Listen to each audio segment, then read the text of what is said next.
Voilà, c'est parti. Donc bonjour à tous. Aujourd'hui, on va travailler sur une nouvelle structure en fait qui vient se ranger un petit peu à côté de celle qu'on avait vue lundi dernier, qui était donc S- Salut Alexis, donc qui était la structure de contrôle if qu'on va un petit peu revoir là. Je vais le réexpliquer pendant 5-10 minutes. Parce qu'on va s'en servir encore aujourd'hui, et puis maintenant on va s'en servir tout le temps. Donc structure de contrôle qui permet d'exécuter un bloc de code sous certaines conditions. Donc ces conditions pouvant être ou étant très souvent des comparaisons entre quantités, donc des inégalités ou des égalités. Donc aujourd'hui on va voir une autre structure de contrôle. Donc, quand je parle de structure de contrôle, il faut imaginer, voilà, contrôler l'exécution d'un bloc de code.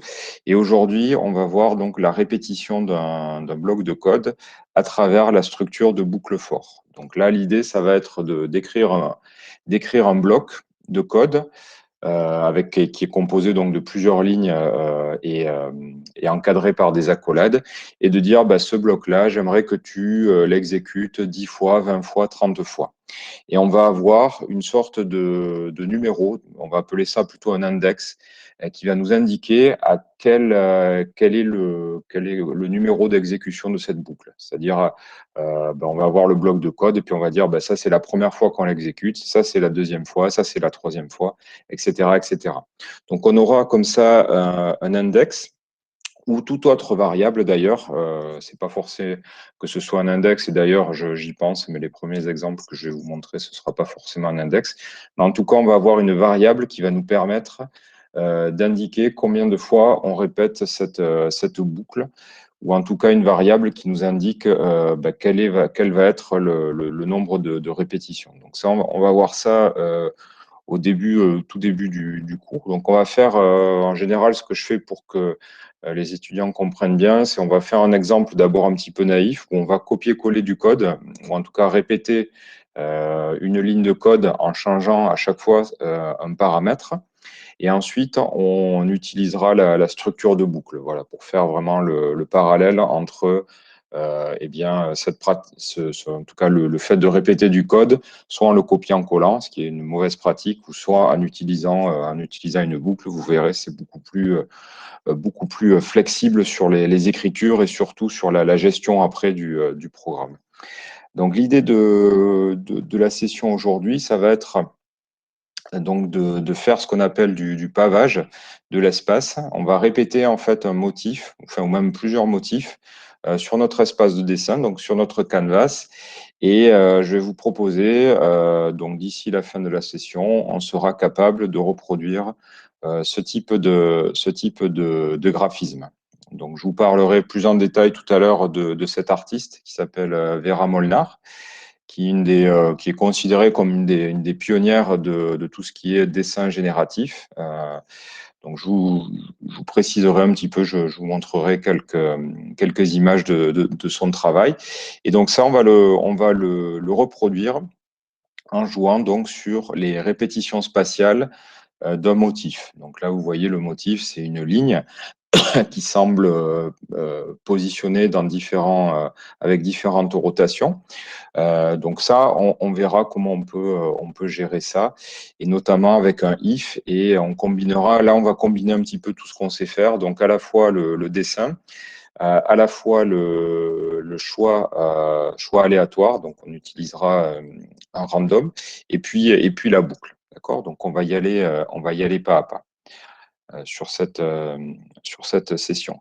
Ah oui, donc je voulais aussi vous dire que j'avais regardé rapidement hier soir l'exercice que je vous avais demandé de faire pour hier. Donc il y a vraiment des trucs super. J'étais agréablement surpris, d'autant que c'est pas un exercice que je donne fréquemment. Ça faisait un moment que je l'avais pas proposé. Et il y a vraiment des choses assez étonnantes, donc plutôt agréablement surpris et très positif. Donc j'essaierai de vous faire un retour voilà, pour la semaine prochaine. Et donc je vous donnerai un autre exercice très certainement basé sur ce système de boucle et de pavage de l'espace. Donc, on va y aller. Je vais rappeler rapidement. Alors là, c'est peut-être pas la peine de taper le code que je vais produire. C'est simplement pour vous pour refixer les idées par rapport aux conditions, donc au bloc à la structure de contrôle if qu'on a vu la semaine dernière. Donc, je vais juste. Ah, hop, Samy Molette arrive. Je vais juste vous remontrer comment ça fonctionne, hein. Donc là, on va avoir simplement ici, donc là par exemple, qu'est-ce que je peux prendre comme exemple? Oui, en fait, je vais dessiner en fonction de si ma souris est à droite ou si ma souris est à gauche, je vais appliquer un background différent. Donc ce qu'on avait vu, il me semble, la semaine dernière. Donc une structure de contrôle, ça se présente sous cette forme, structure de contrôle if. On va écrire if, et entre parenthèses, une condition. Donc attention, pas de point-virgule à la fin de la ligne if, puisqu'elle elle va contrôler donc le bloc de code qui suit. Et le bloc de code, donc, on va le positionner ici entre accolades, d'accord, toujours, hein. Donc ça vaut aussi pour les blocs de code qui sont contrôlés par les gestionnaires. Donc ça, c'est quelque chose qu'on utilise depuis le démarrage. Et ici, donc, on va écrire ce qu'on appelle une condition. Donc, on va comparer principalement deux variables, évidemment, qui sont du même type. Donc, quand on compare comme ça dans un if Monsieur, des choses. Oui, oui, pardon. désolé, mais on voit pas votre écran. En fait, on voit l'appel, mais pas. Ah, vous voyez pas. euh, qu'est-ce que vous voyez? Vous voyez juste vous me voyez moi la liste? J'ai partagé la mauvaise fenêtre alors. Alors, je vais arrêter la présentation et je vais alors présenter maintenant une fenêtre. Là, ça doit être mieux. Je me suis planté de fenêtre. Oui, c'est bon, merci. Ouais, c'est bon, excusez-moi. Et donc là, oui, donc ce que je disais, voilà. Donc on est ici dans la boucle de dessin draw. Donc un if, on va l'écrire ici avec entre parenthèses une condition. Et cette condition-là, pour l'instant, pour nous, ça va être une évaluation. Donc, on va comparer deux quantités. Et pour que ces quantités soient comparables, ces variables sont comparables, eh bien, il faut qu'elles soient de même type, hein. On ne peut pas comparer une image avec un nombre, par exemple. Ça n'a pas forcément trop de sens. Donc là, on va comparer, ce que j'indiquais, c'est qu'on va comparer la variable donc mousex. On va la comparer à la quantité, par exemple, 200. Alors là, pareil, je mets 200, mais maintenant, on va raisonner vraiment avec cette variable qui est width, et donc qui représente la largeur de mon canvas. Donc, width divisé par 2, ça va être 400 divisé par 2, donc 200. Donc ça indique que si la variable mousex est strictement plus petite que la valeur 200, alors j'effectue ce bloc de code. Sinon, donc else, je vais effectuer cet autre bloc de code. D'accord? Donc là, je vais placer le background ici. Donc en gros, là, je dis que si ma souris est à gauche, j'effectue ce bloc de code-là. Sinon, ça veut dire qu'elle est de l'autre côté, elle est supérieure ou égale à width divisé par 2. Eh bien, j'effectue ce bloc de code ici. D'accord? Donc là, je vais mettre, tiens, peut-être un background 0. Donc quand je suis à gauche, je dessine un fond noir. Et puis quand je suis à droite, je dessine un fond blanc. 0,255. D'accord? Donc là, je vais tester ça. Et puis, donc, vous voyez que ça fonctionne. Oui, d'ailleurs, je vais peut-être dessiner un gris clair. Ouais, accepté. Bonjour Natalia. Voilà. D'accord? Donc ça, ce if, on va le réutiliser tout à l'heure quand on va faire notre pavage de l'espace. Et ce qu'on va faire, c'est qu'on va sélectionner un nombre aléatoire entre 0 et 3.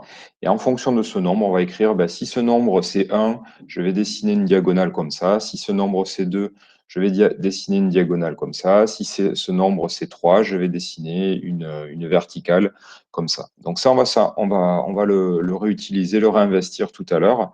Et on s'en était servi la semaine dernière pour programmer une petite raquette façon Pong. D'accord? Voilà. Donc ça, on se le met dans un coin de la tête. Tiens, d'ailleurs, je vais peut-être garder la fenêtre ouverte et je vais réouvrir ici une nouvelle fenêtre. Voilà. Donc là, on va commencer à voir la structure de contrôle, la boucle for. Donc la boucle for qui va nous servir vraiment à répéter un bloc de code. D'accord? Donc on va, comme toujours, on va placer entre accolades ici un bloc de code. Et ce bloc de code-là, eh bien, on va indiquer à Processing qu'on veut le répéter un certain nombre de fois. Donc vous allez voir, c'est assez pratique parce qu'on va être capable simplement, par le changement d'une variable ou par le changement d'un nombre, de dire, ben, au lieu de la répéter 10 fois, j'aimerais que tu me répètes ce bloc de code 100 fois. Donc, ça va être très, très pratique pour expérimenter et changer des choses. Alors, on y va. Donc, ce que je vais vous proposer de faire, ça va être un programme très, très simple dans un premier temps. On va essayer de dessiner, hop, simplement. Alors, voilà, je vais essayer de dessiner ça ici. Ce qu'on va faire, c'est qu'on va dessiner une série comme ça. Ah mince. Une série de cercles. Alors, je le dessine comme ça ici. Et on va essayer de dessiner une série de cercles, voilà, qui se suit un petit peu en rang d'oignon par rapport au centre de l'écran. Donc, je dessine mal, mais cette idée, c'est vraiment, voilà, de dessiner une série de cercles comme ça, de sorte à ce qu'ils soient tous collés les uns à la suite des autres. D'accord? Donc la première, ce qu'on va faire dans un premier temps, c'est qu'on va le dessiner de manière un petit peu naïve, c'est-à-dire qu'on va dessiner les cercles à la main, entre guillemets, c'est-à-dire en tapant chacune des instructions. D'accord. Donc on va faire ça, et puis ensuite on va mettre en place cette structure de boucle. Donc vous allez voir, c'est un petit peu compliqué à écrire, mais bon, une fois qu'on a compris comment ça fonctionne, eh bien, on peut le réutiliser assez facilement. Donc, une fois qu'on a compris, en fait, moi, très souvent, ce que je fais, c'est que j'écris une première boucle, et si je me resserre d'une autre boucle un petit peu équivalente, je vais copier-coller et changer quelques paramètres. Allez, ben, on y va. Donc, on va se mettre ici, alors, pour que ce soit plus simple, on va se positionner en 500 par 500, tiens, allez, pour changer, mettre en 500 par 500. Et donc, je vais dessiner mon premier cercle. Donc, on va en dessiner 5. Donc, on devrait avoir normalement 5 instructions circle. Et donc, l'idée, c'est vraiment faire en sorte que le premier cercle, son côté gauche ici, soit tangent avec la bordure gauche de notre fenêtre. Donc, comme on va en positionner 5 et que ma largeur de canvas fait 500, donc on sait que le diamètre va être 100. D'accord? Donc le troisième paramètre qui correspond à la fonction circle sera 100, et on va se débrouiller ensuite à positionner donc le centre. Donc là, pour le premier, c'est facile. Ce sera à la moitié, donc ici à 50. Et on va se mettre ici, on va se positionner à 8 divisé par 2, donc à la demi-hauteur. D'accord? Donc on y va. On va ici dessiner le premier cercle. Allez, donc on va se positionner. Tiens, on va mettre des options de dessin. Donc on va mettre no stroke et on va le dessiner bien en noir. Allez, on reste dans les couleurs très minimales. Donc et un fil 0. Donc premier cercle, j'ai utilisé la fonction circle. Donc, pour première position, donc je me déplace du demi-diamètre, hop, qui va être ici 50. Donc, j'ai dit que je restais en 8 divisé par 2 et un diamètre de 100. Je vais regarder ce que ça fait. Et donc, j'ai bien mon premier cercle ici qui est tangent, ici avec la bordure gauche, et voilà, et donc qui est sur la demi-hauteur, parce que j'ai utilisé ici 8 divisé par 2. Donc parfait. Donc de combien je dois me déplacer pour que je dessine un second cercle ici qui soit tangent avec le premier cercle? ben, on voit qu'il faut que je me déplace du diamètre. C'est-à-dire qu'il faut que je rajoute ici à la coordonnée X, je vais rajouter 100. Et donc, le deuxième cercle va se dessiner ici. Il aura un rayon de 50. Et donc, je suis certain que ben, le deuxième cercle va être tangent. D'accord? Donc, la logique, ici, ça va être de rajouter 100 à cette quantité-là, la valeur X, qui représente la première, ben, le premier cercle. Donc là, pareil, 8 divisé par 2, et j'ai mon diamètre qui vaut. Donc ça, je vais tester, et ça fonctionne. D'accord? Donc là, j'ai bien ce que je voulais faire. Donc dessiner deux cercles, voilà, qui côte à côte et qui se touchent juste vraiment par leur côté ici. Donc la logique, vous l'avez compris, ça va être ici, ben, je suis en 150, donc ma logique, ça va être de rajouter 100. De rajouter 100 pour dessiner le troisième cercle. Donc allons-y. Je vais donc ici rajouter 100 à 150, donc 250, 8 divisé par 2, et 100 de diamètre. Je vais tester, et donc vous voyez que ça marche. Donc là, je vais faire les deux suivants d'un coup. Donc je vais rajouter 100, de 250, je passe à 350, et de 350, vous voyez, il y a une logique, je passe à 450. Donc vous voyez que la logique, en fait, alors je vais écrire, tiens, avant peut-être de commenter, 350, donc 8 divisé par 2 et 100. Et le dernier, donc c'est 450, 8 divisé par 2 et 100. Bon, je vais lancer le code. Donc je me retrouve ici avec ce que je voulais faire, qui est de dessiner ces 5 cercles côte à côte, et donc centré en hauteur sur la demi-hauteur de mon canvas. Donc vous voyez que ce qu'on a fait là, c'est qu'on a quelque part dupliqué la ligne qui correspond donc au premier cercle, et qu'on a eu une petite logique. En fait, cette petite logique, c'était de rajouter à chaque fois le diamètre 100 à la coordonnée précédente. Donc j'ai pris le premier cercle ici, 50, et puis j'ai copié-collé la ligne de code, et j'ai rajouté 100 à 50, et ainsi de suite. Donc j'ai incrémenté quelque part la coordonnée X du centre du cercle d'un incrément qui correspond, enfin en tout cas d'une quantité qui correspond au diamètre de mon cercle. D'accord? Donc ça, c'est quelque chose qui est valable, mais qu'est-ce qui se passerait si j'avais envie plutôt, au lieu de mettre 5 cercles, si je voulais en mettre 10 par exemple? Bon, ben, je pourrais, donc j'aurais 10 instructions ici, circle, et je réduirais finalement donc le diamètre, donc je passerai ici à 50, et donc je referai un petit peu ma petite logique de dire, ben voilà, le premier, donc il se situe en 25, le second, ben, je rajoute 50 en 75, et ainsi de suite, d'accord? Et si pour des raisons esthétiques, j'en sais rien, je me dis, bon, ben, si je passais plutôt qu'à 10, si je voulais en avoir 20, ou j'en sais rien, 100, eh bien là, ça commencerait à être problématique, parce que vous avez vu que là, quand on n'en a pas beaucoup, c'est relativement simple. Mais quand on commence à avoir comme ça une série d'objets qu'on veut répéter sur l'écran pour le dessin, eh bien, ou pour faire d'autres traitements, eh bien, ça devient problématique. Et donc, c'est là qu'entre en scène cette structure de boucle.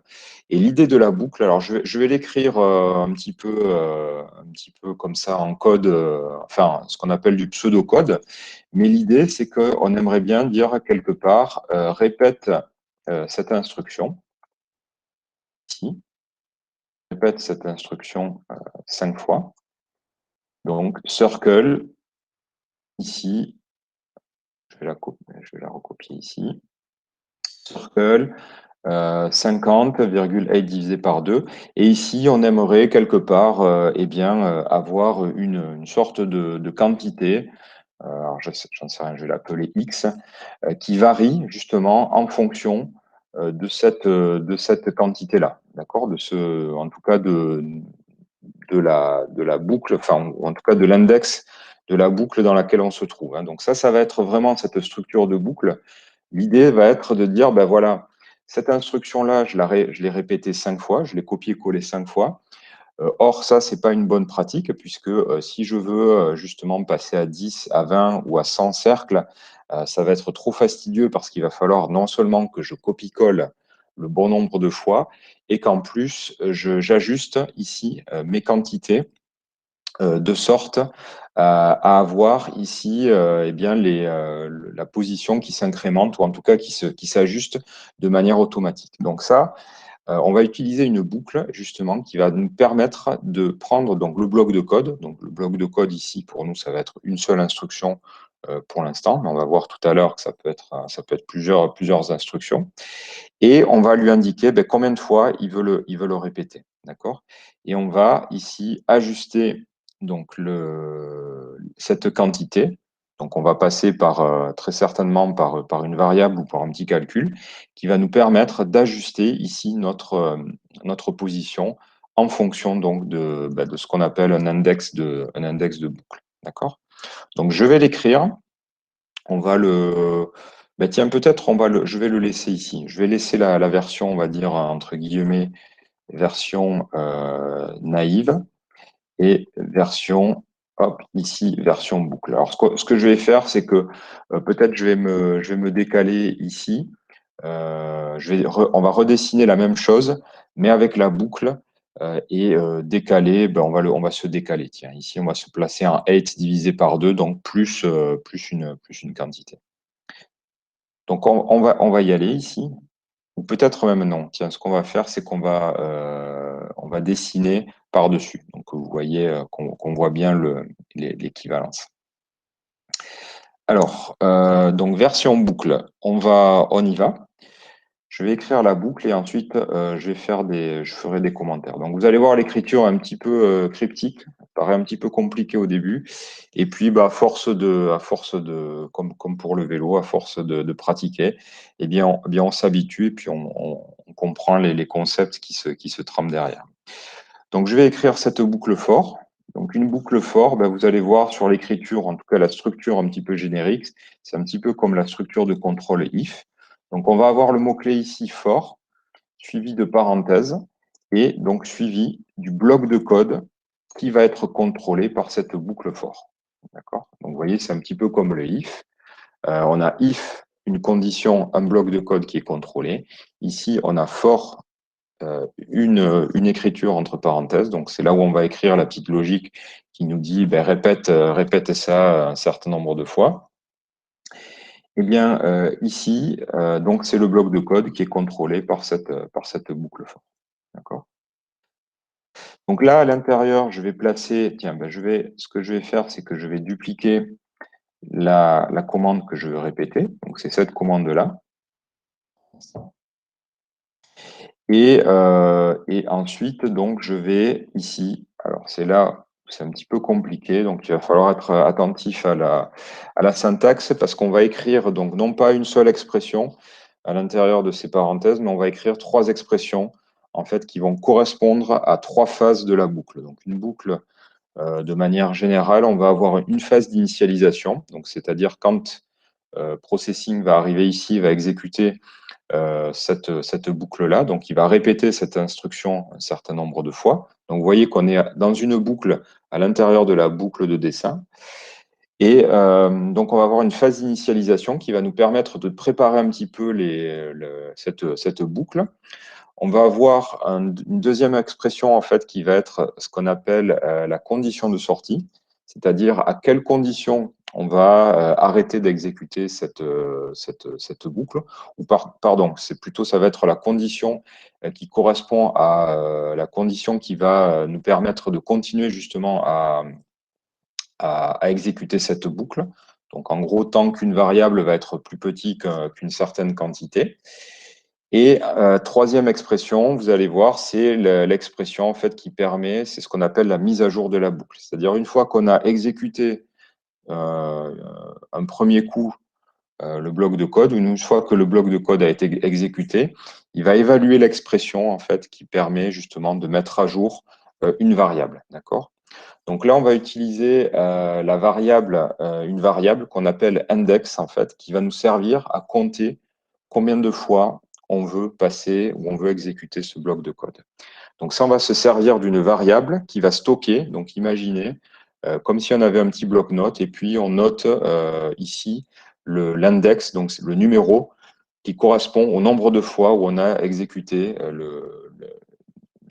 la boucle. D'accord ? Donc ça, on va se servir d'une variable qu'on va appeler i et que je vais déclarer directement à l'intérieur donc de cette structure for. Donc on va écrire ça.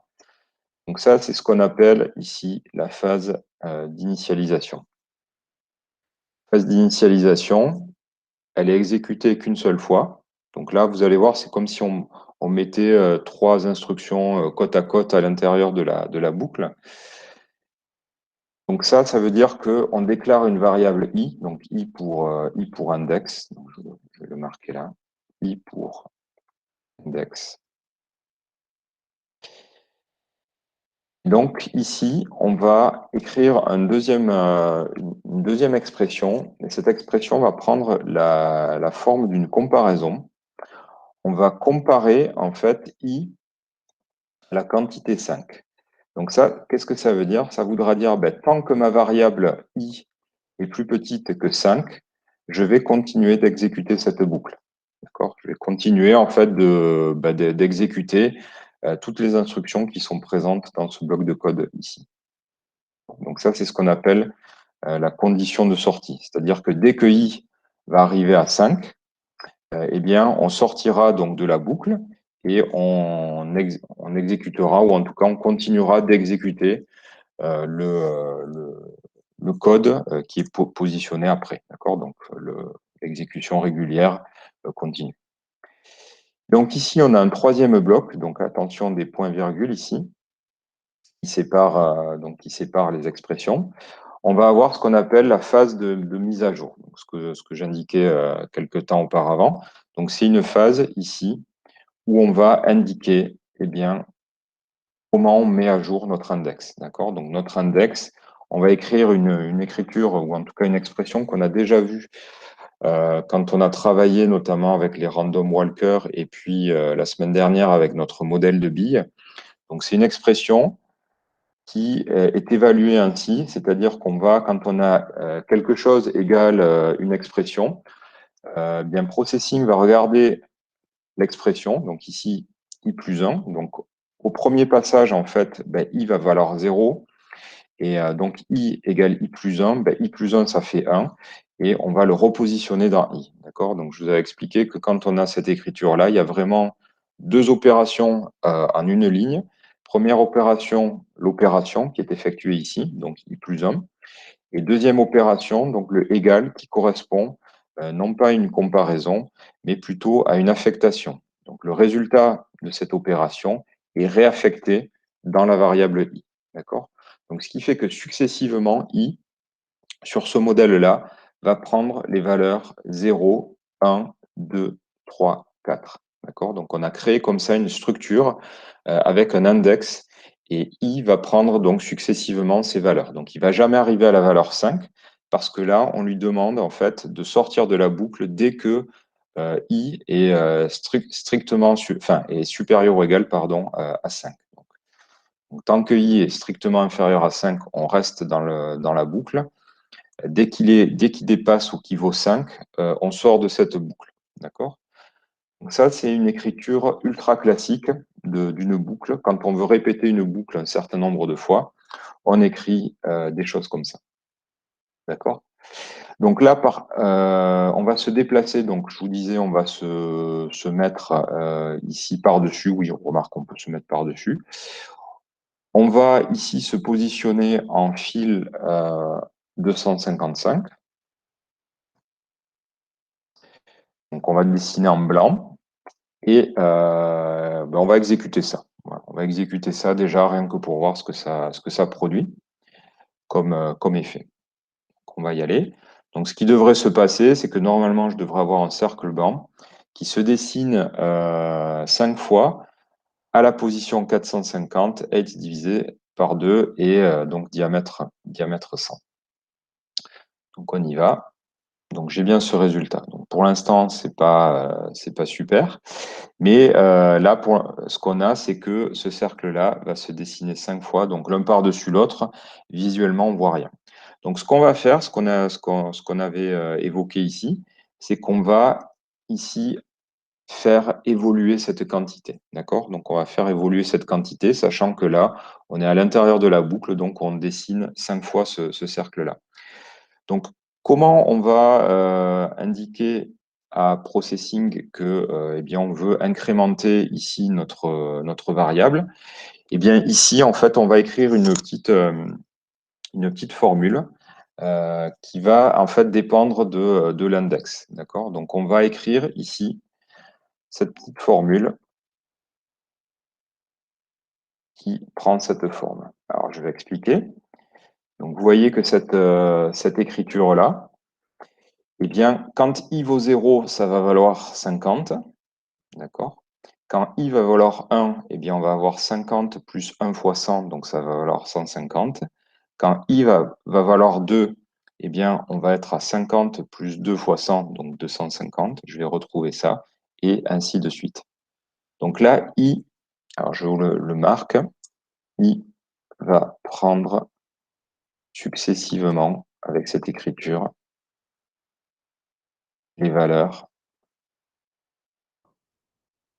donc 0, 1, 2, 3, 4. D'accord? Là, si je relance ce code, eh bien, vous voyez que avec ce bloc de code-là, donc si je ne regarde pas le fil, j'ai exactement réécrit ça, mais de manière beaucoup plus compacte, en fait. Beaucoup plus compacte. Donc là, l'avantage qu'on va avoir par rapport à cette écriture-là, c'est qu'on va évidemment, vous avez compris l'intérêt de faire ça, c'est qu'au lieu de lui dire de dessiner 5 fois, on va pouvoir lui dire de dessiner 10 fois, 20 fois, 30 fois. D'accord?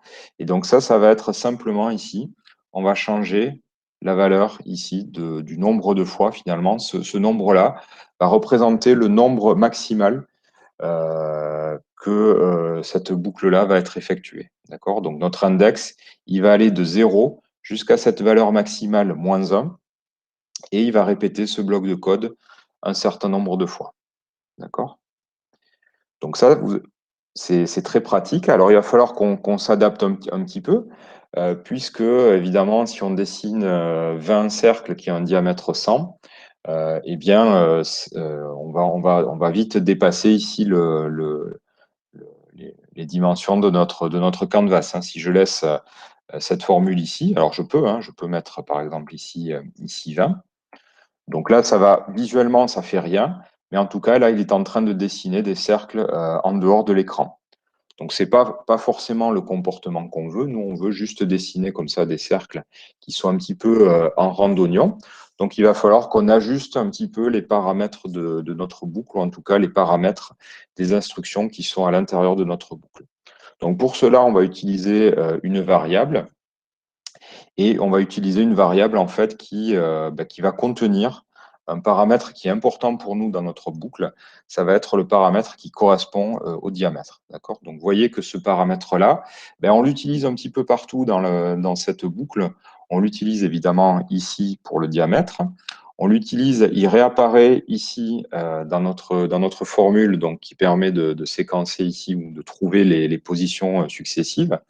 Et il réapparaît ici de manière un petit peu cachée, mais il réapparaît bien ici, puisque le premier, on a fait le petit calcul un petit peu manuellement tout à l'heure, j'ai dit que le premier, il se positionne au diamètre, mais divisé par 2. Donc si on était à 100, on divise par 2 pour trouver la coordonnée X de notre premier cercle.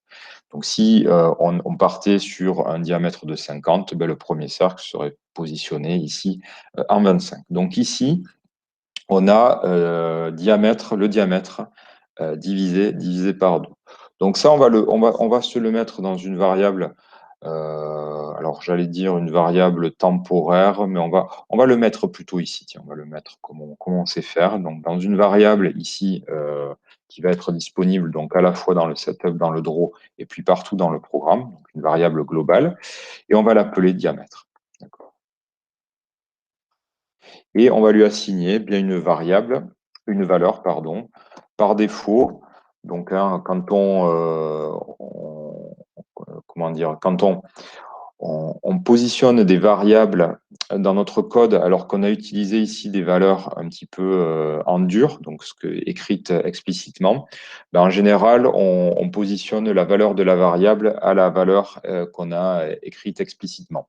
Ça, pour voir que ça continue de fonctionner comme ça fonctionnait avant, mais maintenant avec la version variable. Donc là, on va utiliser cette quantité ici, diamètre. Donc, je vais la reporter comme je fais d'habitude. Donc, elle apparaît ici. Voilà. Donc là, je vais remettre 5 ici. Elle apparaît ici. Je vais me décaler. Et elle apparaît ici aussi. Donc là, j'ai dit que c'était diamètre divisé par 2. D'accord.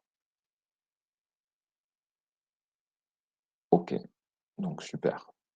Donc ça, je vais vérifier que ça fonctionne bien. Pour l'instant, a priori, donc hein, vous pensez à bien remettre ici 5 si vous avez modifié comme moi. Donc a priori, ça ne va rien faire de plus. Je vais avoir 5 cercles noirs, puis ensuite 5 cercles blancs qui vont se dessiner. Alors, donc là, il n'y a rien qui se passe. Alors, qu'est-ce que j'ai écrit? Est-ce que j'ai une erreur? Unexpected identifier. Ah oui, pardon. Pardon, excusez-moi. Là, j'étais en écriture processing. Pardon. C'est pas comme ça qu'on déclare les variables avec P5JS, c'est avec le mot-clé let. Pardon. Donc attention, j'avais ici écrit une bêtise. J'étais dans l'autre langage processing, voilà, qui lui voilà, utilise d'autres mots-clés pour la déclaration de variables. Donc, je vérifie. Et donc, j'ai un petit problème ici. Alors, quel est ce petit problème? Ça dessine des cercles tout petits. Oui, pardon. J'ai mis 5. Je ne suis pas concentré. Pardon. C'est 100. Donc, 5, c'est le nombre de fois. Donc, ça aussi, on va le mettre tout à l'heure dans une variable, ce qui va nous permettre comme ça d'avoir des variables globales qui contrôlent notre boucle. D'accord? Donc ça, c'est pas mal. Ça, c'est pas mal. Donc si je change ici le diamètre, ben, vous avez vu, on passe à 10. Et ici, voilà. Donc ce qu'on va faire ici, c'est qu'on va ici positionner aussi peut-être ce nombre-là dans une variable. Donc je vais écrire let nb ici égale donc 5. Donc ça, c'est le nombre finalement de cercles que je vais dessiner en randonnée. Donc ça, pareil, cette variable-là, je vais la reporter ici dans ma boucle. Donc vous voyez que la boucle-là, l'écriture, commence à être assez symbolique finalement. On passe d'une écriture un petit peu explicite avec des quantités écrites à la main à des symboles en utilisant des variables. Et vous allez voir tout à l'heure, quand on va faire le pavage de l'écran, vous allez voir un petit peu le confort que c'est d'avoir des variables comme ça qui sont positionnées en variable globale. Donc ici, je reporte donc, ma variable NB. Je vérifie que tout fonctionne bien. Voilà, rien n'a changé. Sauf que là, eh bien, je suis passé sur, voilà, avec une écriture avec des variables. Super. Donc maintenant, qu'est-ce que je vais faire? Ben, en fait, si je veux changer maintenant le nombre, donc si je passe ici à 20, donc on a vu que si je passe à 20, ici sur le dessin, ça ne change rien. Mes cercles, en fait, se dessinent ici en partant donc du demi-diamètre 50 et puis se dessinent par pas de 100. Donc ce que je vais faire un petit calcul qui va calculer le diamètre du cercle en fonction donc du nombre et en fonction, évidemment, vous avez compris, de la largeur du canvas. Hein. Donc là, puisque le diamètre, je l'ai ajusté manuellement, entre guillemets, de sorte à ce qu'il corresponde exactement à 1/5 de la largeur du canvas, donc à 500 divisé par 100.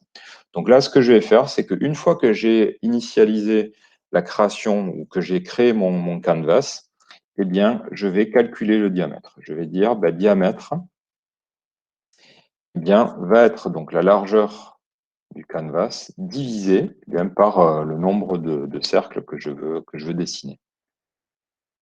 Comme ça, ce qui va se produire, c'est qu'il va ajuster automatiquement le diamètre, qui va être cohérent donc avec le nombre de cercles que je veux dessiner à l'intérieur de mon canvas. Donc, si je dessine, vous voyez que j'ai 20 cercles en fait qui se dessinent. D'accord? Et pourtant, j'ai pas touché la boucle. La boucle, elle reste exactement celle que j'avais faite pour 5, mais maintenant, elle fonctionne avec 20. Donc, vous pouvez essayer ici de remettre 5. Le calcul va se faire automatiquement. On peut essayer de mettre 10 et ça fonctionne. D'accord? Donc, on peut pousser un petit peu les boutons. Donc, si je dis eh bien, par exemple, je veux dessiner 100 cercles, donc là, avec le diamètre va être tout petit, il va correspondre à 5 pixels. Je le peux. Et donc, vous voyez que là, ici, cette instruction circle, donc allez, j'y vais pour 100. Vous voyez que cette instruction ici, circle, elle est répétée vraiment 100 fois en fait, dans le programme.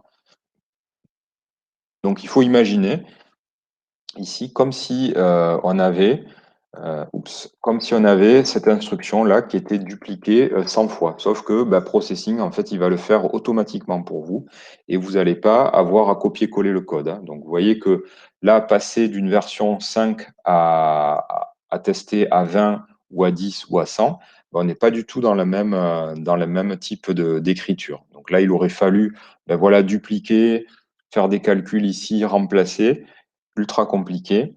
Donc là, avec cette boucle-là, on a ici, eh bien, on a donc l'instruction qui se répète un certain nombre de fois. D'accord? Donc ici, on l'a paramétré par ce nombre-là, 100. D'accord? Donc je peux essayer d'autres choses. On peut utiliser, allez, on va essayer des nombres qui ne tombent pas juste, par exemple 24, mais ça devrait fonctionner. Voilà. Essayer 34. Donc ça fonctionne. OK? Donc ça va pour l'instant sur cette notion de boucle. Donc la boucle, elle est vraiment, le cœur de la boucle est ici. Donc je répète, avec une boucle, ça va être une boucle for. Donc il existe d'autres types de boucles, notamment les boucles while, qui permettent d'écrire des conditions tant que une chose est valide, on effectue des opérations. Donc là, on est sur des boucles plus, voilà, où on va contrôler en fait le nombre de répétitions de la boucle. Voilà, la boucle for, elle est bien pour ça. Et donc ici, on a 3 blocs, je répète, donc une phase d'initialisation qui nous permet en général d'initialiser une variable qui va nous servir d'index, qui va nous servir de compteur, en fait, combien de fois on va passer dans la boucle. Une expression donc, qui sert de condition de sortie. Donc là, on va dire tant que i est plus petit que ce nombre-là, donc que 34, eh bien, je continue à exécuter cette boucle. Et ici, donc, on va avoir ce qu'on appelle la mise à jour de la boucle, c'est-à-dire bien finalement de comment va évoluer notre index. Donc en général, ici, c'est ultra classique de le faire évoluer de 1 à 1. Alors, c'est pas obligé. On pourrait ici écrire des choses comme eh bien, on y va par pas de 2. Donc ça, c'est des choses qui sont tout à fait valides. C'est-à-dire que là, i, au lieu de prendre les valeurs 0, 1, 2, 3, 4, 5, 6, 7, 8, 9, etc., jusqu'à 33, eh bien, là, ici, on aurait les valeurs 0, 2, 4, 6, 8, 10, etc. D'accord? Donc là, on dessinerait grosso modo un cercle sur 2. D'accord? Donc ça, c'est complètement valide. Il n'y a pas de problème, on peut écrire des choses comme ça. Alors, ce qui peut arriver avec les boucles for, c'est que ici on écrive une mauvaise condition de sortie. Donc ça va peut-être vous arriver tout à l'heure. Si vous recopiez mal ou si vous écrivez, voilà, par exemple ici typiquement si on écrit i supérieur à nb, ben en fait ici, donc là, ça typiquement ça va pas fonctionner parce que il va sortir immédiatement de la boucle, d'accord? Puisque cette condition-là, elle va être invalidée de suite. Donc on aura, puisque i vaut 0, ben, i n'est pas strictement supérieur à 20 et donc il va sortir de la boucle ici. D'accord? Donc ce qui peut arriver aussi, c'est que eh bien, ici on écrive une mise à jour en fait qui ne permet jamais d'invalider ici la boucle. Donc imaginez qu'on ait écrit des choses comme ça, par exemple, i égale i moins 1. Donc ça, c'est une écriture qui est valide. Ça voudrait dire qu'on a notre index i qui prend les valeurs 0, moins 1, etc. Mais moins 1, moins 2, moins 3, moins 4, ça va être toujours inférieur à nb. Donc là, on rentre dans un processus de boucle infinie. Et ces boucles infinies, ben, en fait, la seule moyen d'en sortir, ben, c'est d'interrompre le programme, comme moyen voilà, de sortir de cette boucle. Donc là, je ne le fais pas, mais c'est des cas qui peuvent arriver. D'accord? Soit on rentre jamais dans la boucle, parce qu'on a écrit ici une condition qui est jamais vérifiée, ou soit elle est tout le temps vérifiée, et auquel cas, eh bien, on boucle de manière infinie. D'accord? Donc là, je vais remettre, allez, i égale i plus 1 ici. Hop, voilà. Donc je me remets dans cette position. Alors, donc là, ce qu'on a fait, c'est qu'on a dessiné donc cette ligne-là. Et ce qu'on va pouvoir faire, c'est qu'on va pouvoir eh bien, donc, répéter cette ligne. Alors, je réfléchissais si je vous le montrais directement ou si on essayait de peut-être... Alors, je vais peut-être vous montrer... je réfléchis ce que je voulais vous montrer. Si je vous montre, si on essaie de dessiner autre chose que des cercles. Oui, on va pouvoir... Je vais peut-être vous montrer, un autre dessin. Donc là pour l'instant, on a dessiné des cercles. Et on peut dessiner autre chose, hein, évidemment, hein, toujours. Hein, donc là, je vous montre avec un exemple. Mais là, on va dessiner un rectangle. Tiens, on va dessiner un rectangle. Et on va se positionner ici, peut-être. On va se positionner. On va se positionner, tiens, en stroke de 155. Et ça, on va le mettre en commentaire et on va se positionner en no fill. D'accord? Donc, on va utiliser la variable diamètre comme étant la dimension d'un rectangle. Et donc, le rectangle, on va le dessiner sur la même ligne ici. Et donc, on va partir de 0 ici. On va partir de 0, donc, puisque l'origine en fait du dessin du rectangle se fait non pas par son centre, mais se fait plutôt par, remarque, je me disais, oui, on va plutôt, non, ben on va écrire ça comme ça, pardon, excusez-moi. Donc oui, le dessin du rectangle, par défaut dans Processing, se fait à partir de son coin supérieur à gauche. Donc on va partir ici. Donc le x, ben, ça va être i multiplié par diamètre. Donc là, on va, pareil, faire des sauts ben, qui correspondent à la largeur de mon rectangle.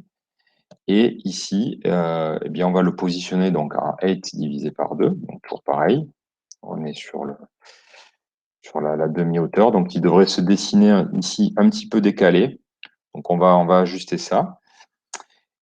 8 divisé par 2, et puis ben, les dimensions, donc largeur et hauteur, on a dit qu'on voulait ça corresponde à notre variable diamètre. D'ailleurs, je me dis, bon voilà, je n'avais pas prévu de faire ça, mais on aurait pu, au lieu de l'appeler diamètre, on aurait peut-être pu l'appeler la variable dimension. D'accord? Ça aurait pu nous servir à la fois pour le cercle et à la fois pour pour le rectangle. Donc là, ce qu'il va faire, c'est qu'il va répéter le rectangle. Donc pour i égale 0, ce sera rectangle 0, donc a été divisé par 2 diamètre. I égale 1, eh bien, on se déplace en diamètre, etc., etc. Donc on devrait avoir ici une sorte d'échelle.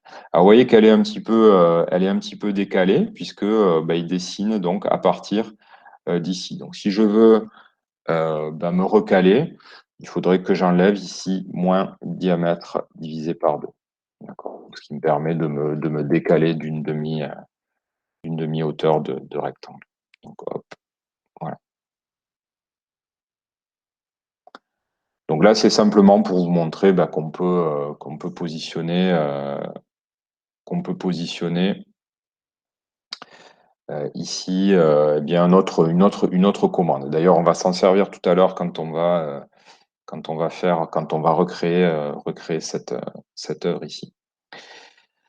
Donc là, pareil, on peut changer les paramètres ici. Donc je vais en mettre le même nombre que les cercles noirs. Voilà, donc ce qui crée peut-être multiplié par 2 pour voir. On peut changer les options de dessin. Là, je trouve ça un peu. On va se mettre peut-être en weight 2.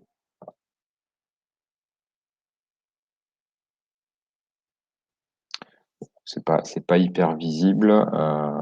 Bon, en tout cas, voilà, c'était pour vous montrer qu'on peut positionner donc autre chose, ou en tout cas utiliser la valeur diamètre pour un autre dessin.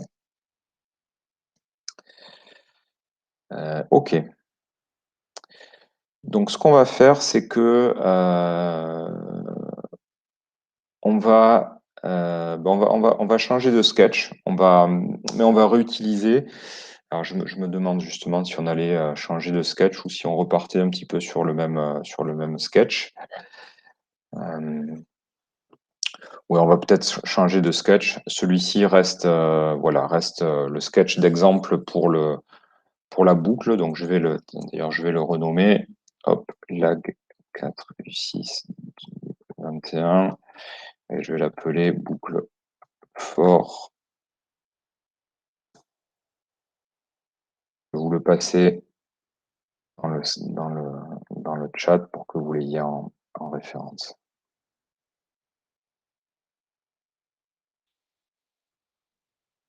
Donc je le remettrai sur le GitHub tout à l'heure, une fois que le cours sera fini.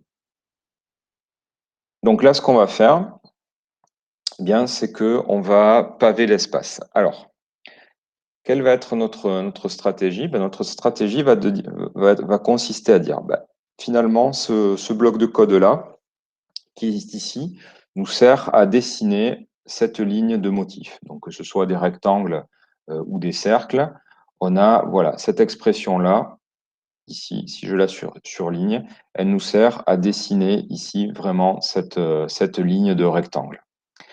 Et donc ça, je vais prendre ça et je vais le répéter aussi. C'est-à-dire que ça, je vais le placer à l'intérieur d'une autre boucle. D'accord? Je vais dire, voilà, ça dessine cette ligne et je vais faire en sorte que cette ligne, je la répète un certain nombre de fois. Et au lieu de modifier ici ou de paramétrer la position X, je vais positionner la dimension ou en tout cas les coordonnées Y du dessin. D'accord? Donc ça, c'est ce qu'on va faire, c'est qu'on va prendre ce bloc de code-là et on va le répéter un certain nombre de fois. Donc, ce certain nombre de fois, on va utiliser la même logique. On va dire, par exemple, je veux qu'ils partent ici mes rectangles de 0 et que ils pavent ou en tout cas ils se dessinent jusqu'à la limite inférieure de mon canvas. D'accord? Donc c'est ce qu'on va faire. Ce qu'on va faire, c'est qu'on va prendre des blocs de code là et on va les copier-coller donc de notre sketch, de ce sketch vers notre nouveau sketch. Donc je vais ouvrir un nouveau sketch ici. Hop. Voilà. Et donc là, ce que je vais faire, c'est que je vais dupliquer ici. Donc je vais commencer par dupliquer les variables. Donc vous allez prendre ici diamètre et NB.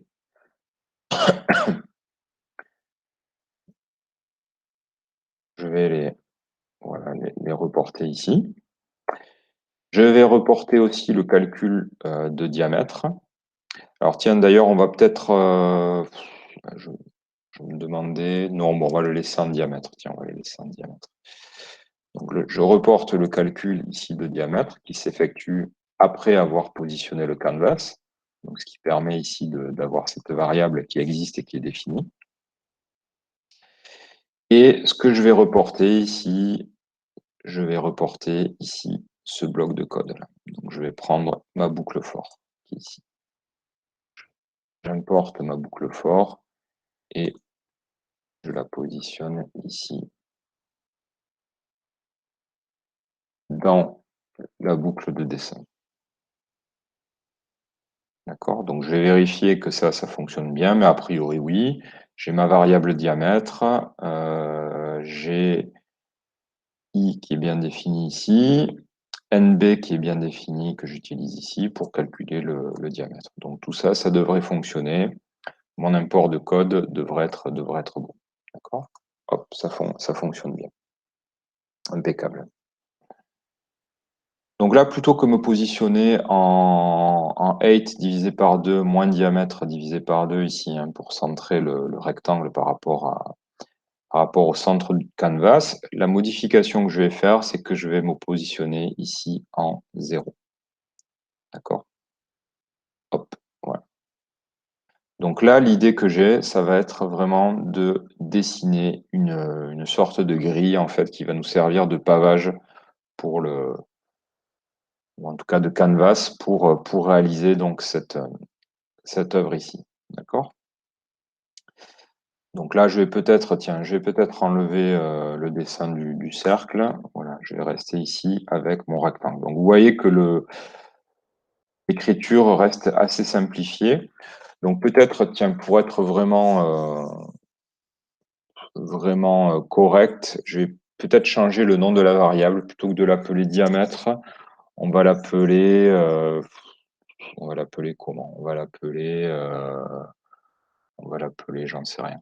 Tiens, on va simplifier, on va l'appeler D, d'accord? Donc, ce que je vous indiquais tout à l'heure, D pour dimension, d'accord? Ça s'appliquera plus facilement si on veut dessiner des cercles. Donc, ça, c'est vraiment des considérations, j'allais dire, presque esthétiques et presque sémantiques. Donc, on va l'appeler D. Donc, partout où vous avez diamètre, hop, passer ici à D. D'accord? Partout où vous avez diamètre, vous le changez en D. D'accord? Donc ça, c'est simplement parce que, voilà, sur l'écriture, dessiner un rectangle avec un diamètre, ça fonctionnait, mais c'était sur l'écriture, c'était peut-être un peu gênant. Et donc là, D, on peut le considérer comme étant la dimension, qui peut être largeur ou hauteur. Donc là, pareil, j'ai fait un changement, en tout cas, d'écriture de variable. Donc, je vérifie que ça fonctionne bien. Et tiens, d'ailleurs, je vais repasser en 500 par 500 ici. Là, vous voyez, hein, le fait d'avoir raisonné à ce sujet en relatif, en calculant donc notre dimension en fonction de la largeur de l'écran, de la largeur du canvas, ça me permet très simplement ici de changer cette dimension-là. Voilà, ça fonctionne pareil. Ok, donc là, ce que j'aimerais faire, l'idée, ce serait de répéter cette ligne ici de dessin sur toute la hauteur de l'écran. Alors, je vais le refaire de manière naïve et on va utiliser évidemment ensuite une boucle. Donc, ce bloc de code-là, vous êtes d'accord, qui permet de dessiner cette ligne ici cette ligne de rectangle. Bon, je vais le dupliquer, j'ai le droit, je peux faire ça, j'ai complètement le droit de faire ça. Et ici, je vais donc non plus ici me déplacer en 0, mais je vais me déplacer plutôt, eh bien, alors l'écriture va être un petit peu bizarre, mais je vais me déplacer de la dimension en fait qui correspond à la hauteur et donc qui est D, d'accord, ici. Donc si je fais ça, eh bien ici, je vais avoir une première boucle qui va me dessiner cette ligne, et puis une deuxième boucle d'accord, qui me permet de dessiner cette ligne. D'accord? Donc, je pourrais faire pareil et dire, bah, tiens, allez, je continue, je vais dupliquer ce bloc de code-là qui correspond donc à cette ligne, et puis je vais changer la valeur y ici et passer donc en 2 multiplié par b. D'accord? Et donc, bah, je pourrais comme ça continuer jusqu'à ce que j'arrive en bas de l'écran. Donc, pareil, vous avez compris, c'est pas la façon de faire. Copier-coller du code qui a une structure un petit peu identique à chaque fois où on change ici un seul paramètre qui est la hauteur finalement de cette rangée de rectangles. C'est pas la bonne méthode de faire. Et donc, ce bloc de code-là qu'on a ici, bah, c'est lui qu'on va répéter. Donc, c'est là où il va falloir voilà, faire preuve d'imagination. L'écriture, vous allez voir, va être un petit peu complexe. Et on va, ce qu'on appelle, faire ici une double boucle for ou une boucle imbriquée, deux boucles imbriquées, pardon. Et ce qui va nous permettre ici de répéter, une répétition. C'est ce qu'on va faire. Donc, je vais enlever ce bloc de code-là, où je vais les mettre, donc je vais les enlever. Vous pouvez les mettre, vous, en commentaire. Je vais les enlever ici. Et je vais faire exactement ce que j'ai fait tout à l'heure, à savoir, donc, positionner ici. Donc, je vais écrire ça, ici, une première accolade ouvrante. Je vais encapsuler, donc, cette première boucle for qui permet de dessiner cette ligne. Je vais l'encapsuler dans un bloc de code que je vais contrôler elle-même par une boucle for. Vous voyez qu'on va avoir deux boucles for, une première boucle for qui permet de dessiner une rangée de rectangles, et la deuxième boucle for, donc celle qui est un peu plus extérieure, va nous permettre de dupliquer, de copier-coller, vraiment, on va faire du copier-coller de cette ligne de rectangle. Alors, ce qu'on n'a pas le droit de faire là, par contre, c'est qu'on pourrait se dire, bah, tiens, je vais réutiliser ici le même principe. Donc, allez, je pars, je vais réutiliser ici mon index i. Eh bien, ça, on n'a pas le droit de le faire. Voilà. Donc, on va être obligé d'utiliser un autre index, ou en tout cas une autre variable, pour compter en fait le nombre de fois où on va dupliquer ici cette rangée.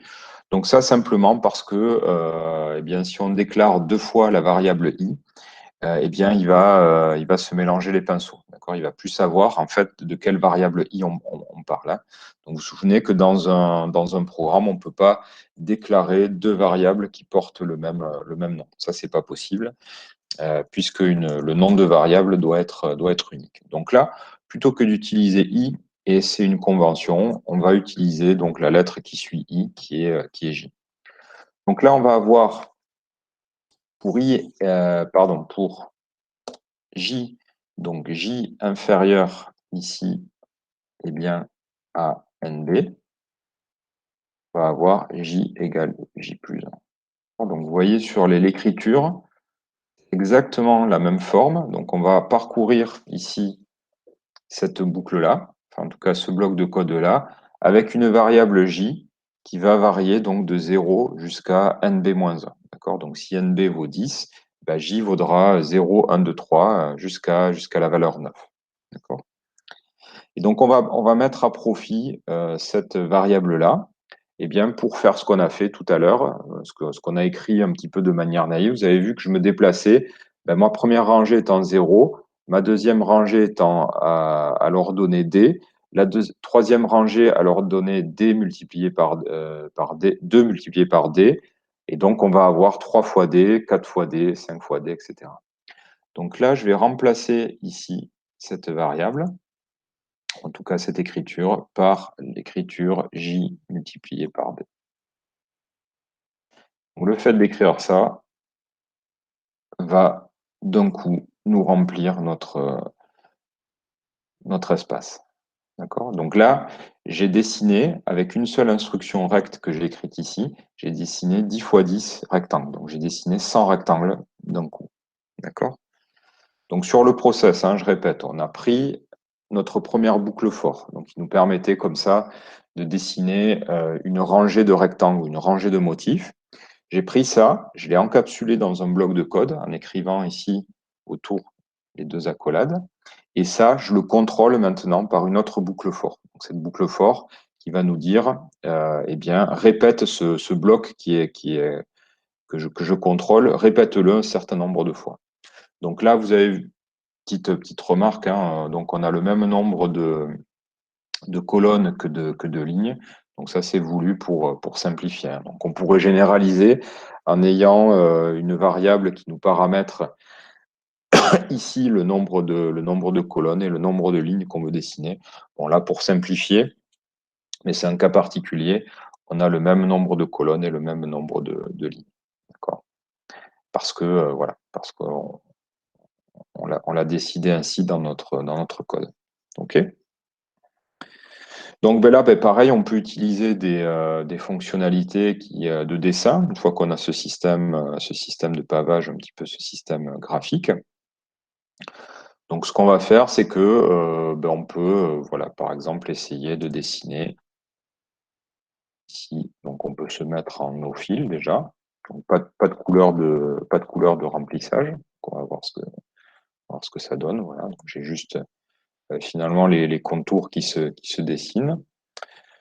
Et on peut se mettre aussi, pourquoi pas, en stroke un petit peu plus léger. Se mettre en stroke, j'en sais rien. Stroke, j'en sais rien. Mettre stroke.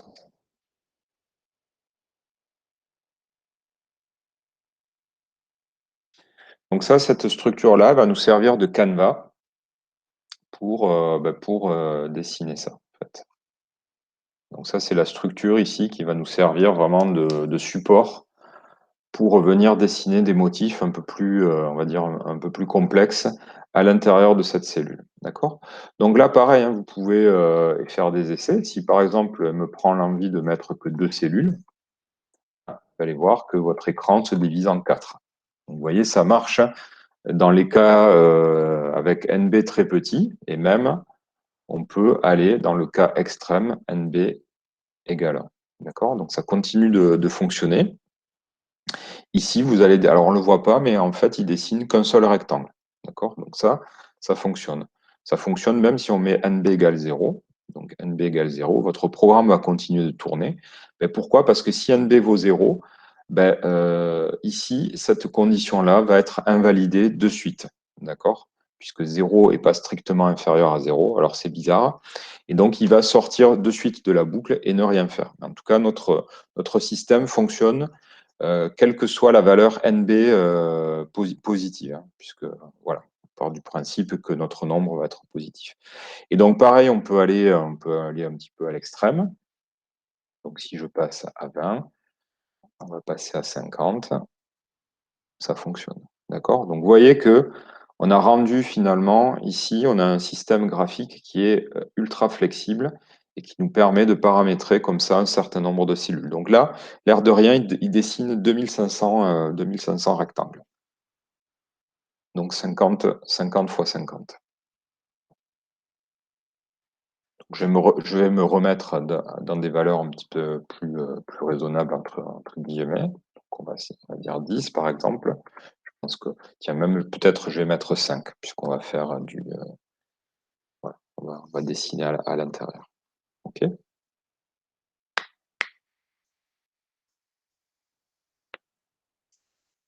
Donc ça, c'est pas mal. On a un bon système. Donc là, pareil, on pourrait dessiner des cercles, on pourrait dessiner d'autres choses à l'intérieur, mais alors j'étais en train de me demander ce que je vous montre. Non, on va peut-être passer, on va se concentrer peut-être sur ce dessin-là, sur cet élément. Donc, si on observe bien ce dessin, en fait, il est constitué de quatre motifs. Alors, ça paraît peut-être un peu difficile à imaginer, parce on voit ici des croix, on voit des motifs un petit peu complexes. Mais l'émergence de ce type de motifs va être lié justement à la combinaison du dessin de chaque cellule. Donc là, on est vraiment sur ce motif où dans chaque cellule, on va dessiner un motif différent et qui va être chaque fois sélectionné en fonction d'une variable aléatoire. Donc ça, on va voir comment on peut faire ça. Et ici, vous voyez qu'on a une première, donc si je me concentre peut-être sur cette zone-là, on va avoir une première diagonale ici, une deuxième diagonale ici, donc on est dans ce sens, puis dans ce sens, et on va avoir ici une ligne verticale et une ligne horizontale. D'accord? Donc cette ligne horizontale semble être centrée par rapport à la cellule, et ici, pareil, on est centré. Donc ce qu'on va faire, nous, c'est qu'on va créer ici un motif, ou en tout cas 4 motifs, qu'on va dessiner dans les cellules en fonction d'un nombre aléatoire. Donc, c'est-à-dire que chaque fois qu'on sera ici, à l'intérieur de cette double boucle, eh bien, on va ici écrire comme quelque chose comme sélectionne-moi un nombre aléatoire grâce à la fonction random. Et en fonction de ce nombre, on va dire si ce nombre vaut 0, on dessine ça. Sinon, si ce nombre vaut 1, je dessine ça. Sinon, si ce nombre vaut 2, je dessine ça. Et ainsi de suite. D'accord? Donc, on va réinvestir ce qu'on avait vu la semaine dernière à propos du if pour venir moduler en fait le dessin à l'intérieur d'une cellule. Pour l'instant, on va se contenter de dessiner un premier motif. D'accord? On va les dessiner successivement, donc les 4 à la suite pour tester. Voilà, pour tester ce que ça fait. Donc je vais mettre en commentaire ici cette ligne-là. Remarque non, je vais le laisser parce que ça va nous servir de structure. Alors par contre, ce que je vais faire, c'est que je vais ici positionner plutôt ça dans des variables. D'accord? Donc le petit calcul qui correspond à la position de mon rectangle, je vais le positionner dans des variables x et y. D'accord? Donc vous verrez que ça va nous servir pour le dessin des motifs. On sera beaucoup plus à l'aise en fait en manipulant x et y plutôt que ces expressions i multiplié par d et j multiplié par d. Donc ce qu'on va faire, c'est qu'on va se créer des variables qui vont nous servir que pour le dessin. Donc on va créer des variables temporaires, des variables locales. On n'a pas besoin de les déclarer ici, et on va les déclarer ici avant de rentrer à l'intérieur des boucles. D'accord? Donc on va l'appeler x et y. Donc x et y, et ça va nous servir, donc x et y pour x et y correspondent, vont stocker plutôt, stocker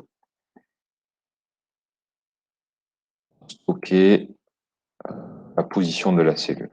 D'accord? Donc la position du rectangle. Donc là, une fois qu'on va arriver ici, on va écrire des choses comme x égale i fois d et donc y égale y j fois d. D'accord?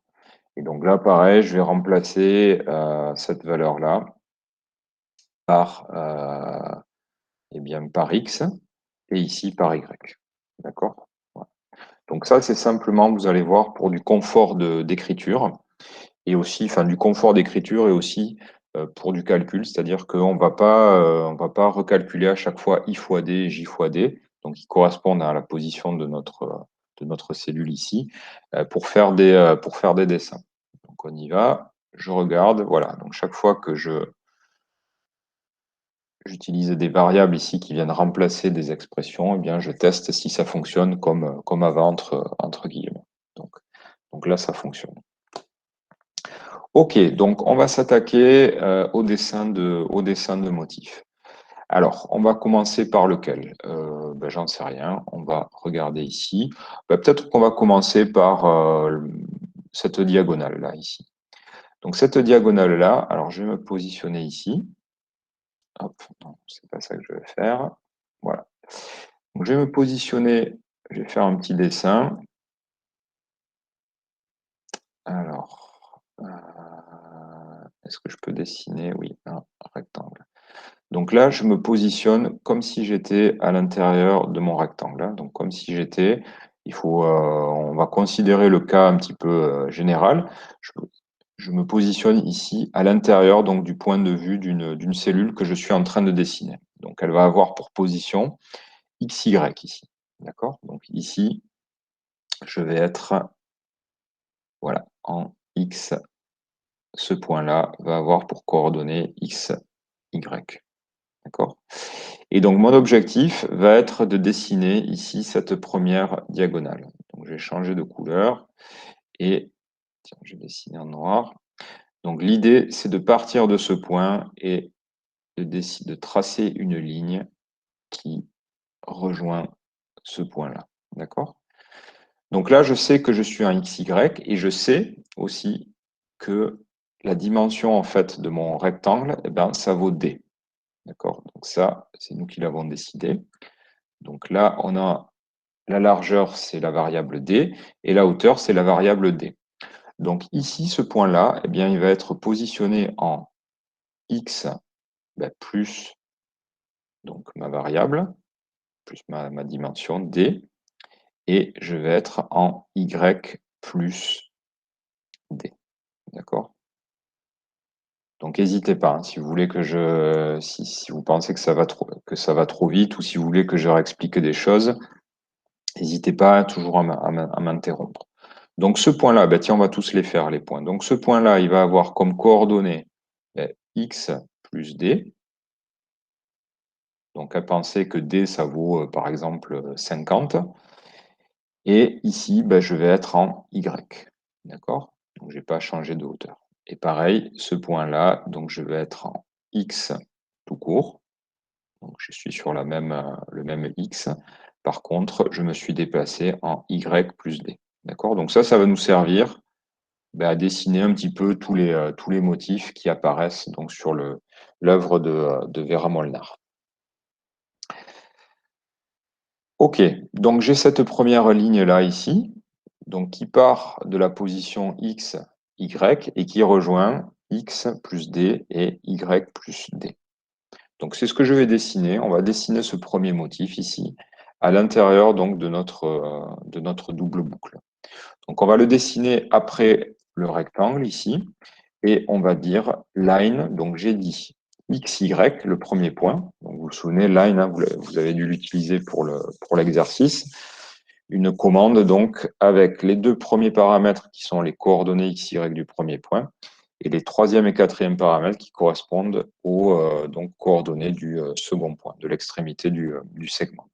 Et donc je dis que je me déplace en X plus D et Y plus D.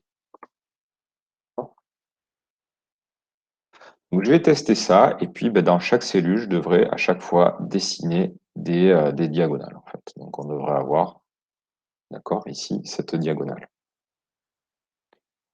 Alors, ce que je vais faire, c'est que plutôt que les dessiner ici en gris, on va les dessiner en noir, ici. Et donc, pour les dessiner en noir, eh bien, je vais reporter ici le stroke qui est ici. Je vais le reporter avant le dessin du rectangle. Et je vais dessiner ma ligne ici en noir.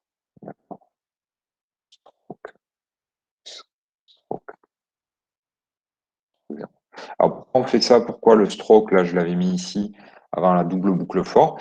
En fait, le problème, c'est que si je le laisse ici et si je mets un stroke 0, on va voir le premier rectangle qui va se dessiner avec un fond, un contour gris, et les lignes qui vont se dessiner en noir. Et par contre, les rectangles vont prendre le stroke 0 qui sera en cours à l'intérieur de la boucle. D'accord?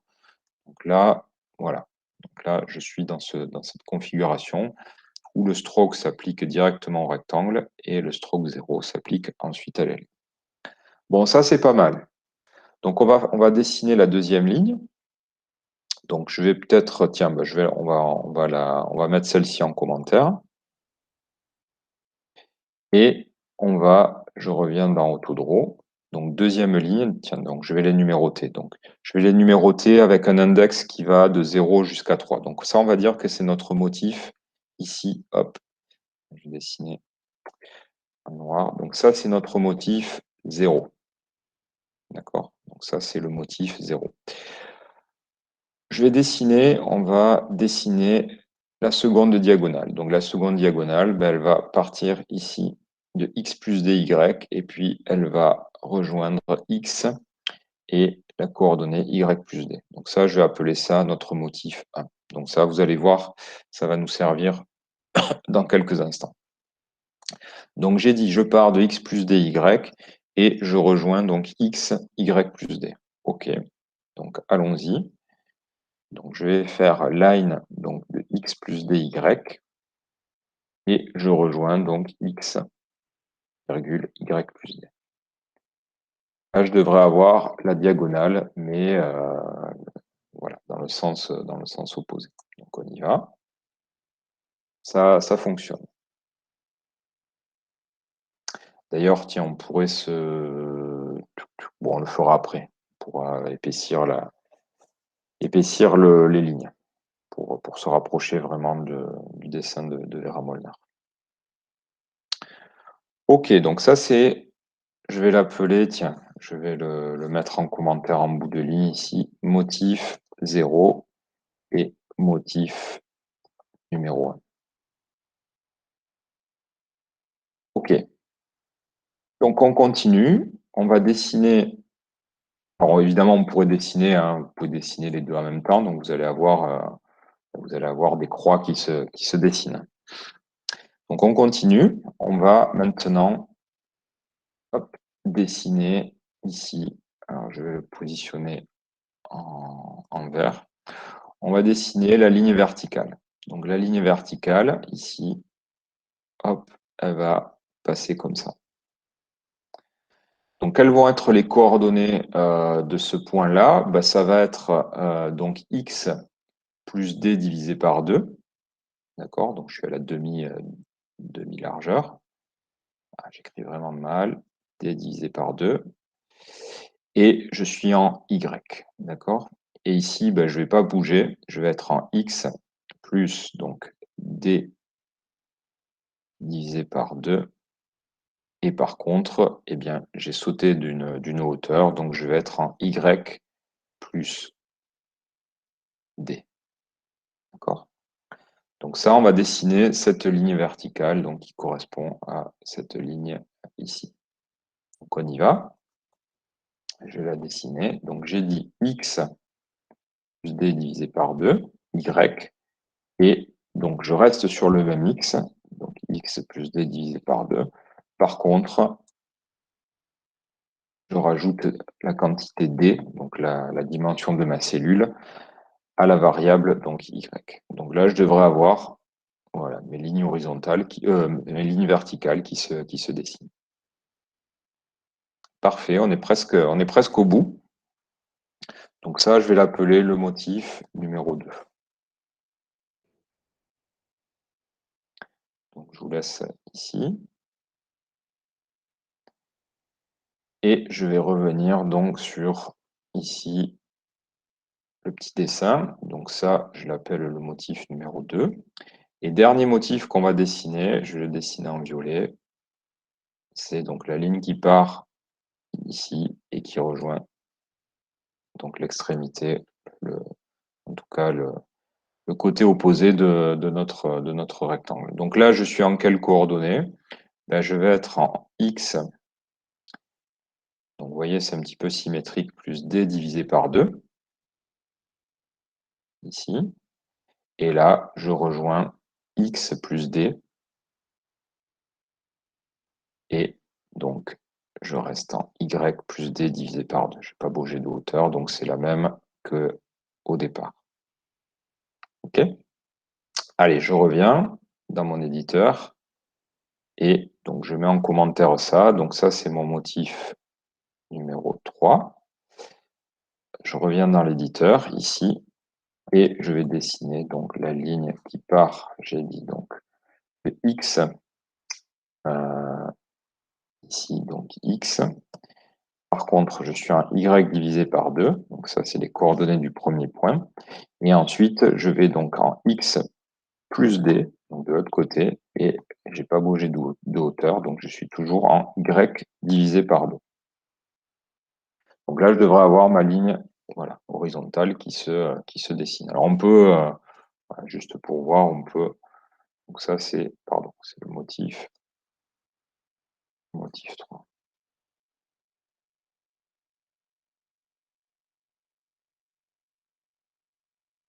Donc si je dessine tout, bah, vous voyez qu'on a à la fois la croix, comme ça, et puis le signe plus, entre guillemets. Donc on a absolument tout qui se dessine. Donc même pour... Alors c'est intéressant parce qu'on peut enlever aussi le dessin de la structure, de notre structure de cellule, et simplement, voilà. Donc vous voyez que c'est déjà, ça produit des choses assez intéressantes. On a des formes. Alors moi là, je vois plutôt des losanges en fait. Je sais pas vous, mais je vois pas forcément, je vois plus forcément les croix, mais je vois des losanges en fait. Donc un losange vertical et puis un losange un petit peu, enfin même une série de losanges, quoi. Voilà.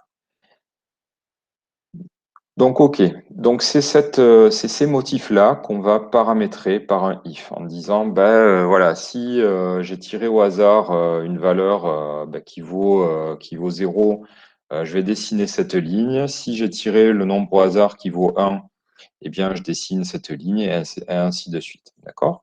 Donc ça, on va se créer pareil une petite variable avant d'entrer dans la boucle qu'on va appeler R, et qui va nous stocker en fait le résultat de l'opération random, d'accord, qu'on a déjà vu. Donc random, je vous souviens, je vous rappelle, ça permet de sélectionner une valeur aléatoire, donc un nombre à virgule, entre 0 et 1. Donc là, on va devoir faire une petite opération qui va ne prendre que la partie entière de notre nombre à virgule. Donc on va, si on tire par exemple 1,237, eh bien on dira que c'est la valeur 1. D'accord? Donc on va tronquer tout ce qui est après la virgule et on garde la partie entière. Donc allons-y, on va se créer donc cette variable ici. Donc on va la créer ici et on va l'appeler R. Voilà, donc ça, stocker plutôt, va stocker un nombre aléatoire pris entre donc 0 et 3. Entre 0 et 3. Voilà. Donc vous avez compris, hein, on va dire bah, si cette valeur vaut 0, on dessine le motif 0. Si cette valeur vaut 1, on dessine le motif 1, et ainsi de suite. D'accord? Donc le nombre aléatoire, bah, on peut le sélectionner évidemment à l'intérieur de la double boucle, mais on va le sélectionner ici. Et on va donc écrire random donc de 0,4. La particularité de la fonction random, c'est qu'elle ne va pas sélectionner la borne supérieure dans Processing.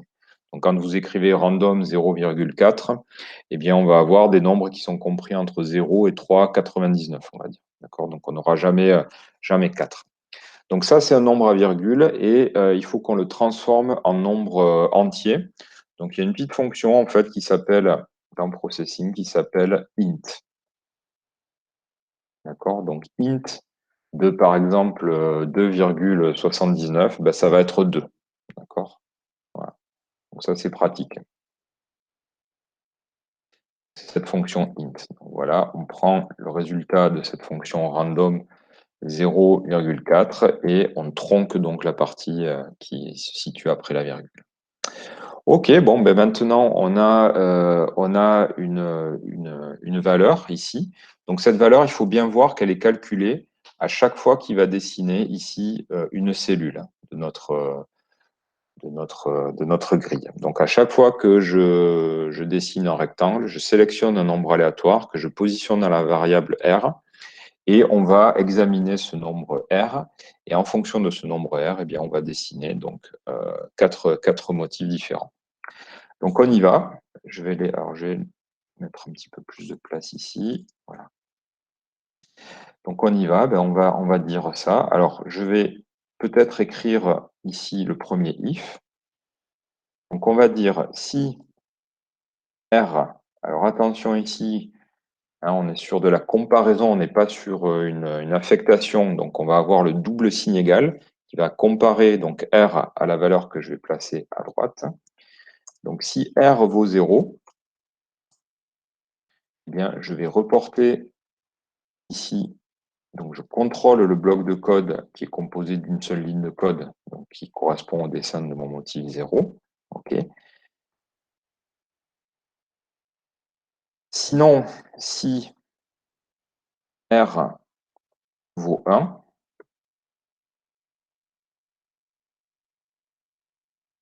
donc là, je vais reporter. Donc, hein, vous voyez que là, c'est assez important d'ouvrir, fermer les accolades immédiatement. Donc, Processing P5JS le fait pour vous. Et c'est important là parce qu'on est à l'intérieur du draw. On est à l'intérieur de deux boucles, donc avec deux accolades. Et là, on est à l'intérieur d'un if. Donc, vous voyez, les blocs de code, c'est un peu comme les poupées russes là. Voilà, on ouvre le draw, on tombe sur une première boucle. On est dans la deuxième boucle et là, on est dans un if. Donc, ça se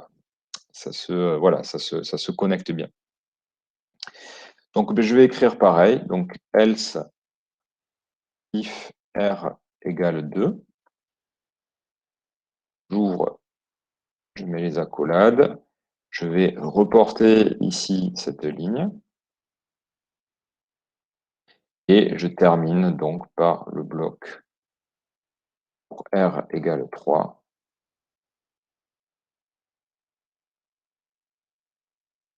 Donc, je reporte cette dernière ligne. Vous voyez que j'ai encapsulé en quelque sorte chaque dessin de ligne à l'intérieur d'une structure de contrôle if. Et donc, j'ai utilisé pour comparer donc, la valeur tirée aléatoirement, j'ai utilisé encore une fois le double signe égal. Hein. Donc, attention, si vous mettez égal, ce n'est pas une erreur de syntaxe, mais donc si vous mettez égal, il va considérer que la condition ici va toujours être vérifiée, puisque finalement, on peut considérer que l'assignation à une valeur à une variable, bah, c'est quelque chose qui fonctionne, donc c'est toujours évalué à vrai ou à true. Et donc attention, il faut bien vérifier bien que vous avez donc ce signe de comparaison. Donc on est prêt à lancer. Donc ici, on a ce bloc de code là, et on va regarder ce qui se passe. Alors qu'est-ce qui se passe? Ben, en fait, à chaque fois que je vais passer dans le draw, pour chaque cellule, donc pour chaque dessin de cellule ici, eh bien, on va sélectionner une valeur aléatoire. D'accord?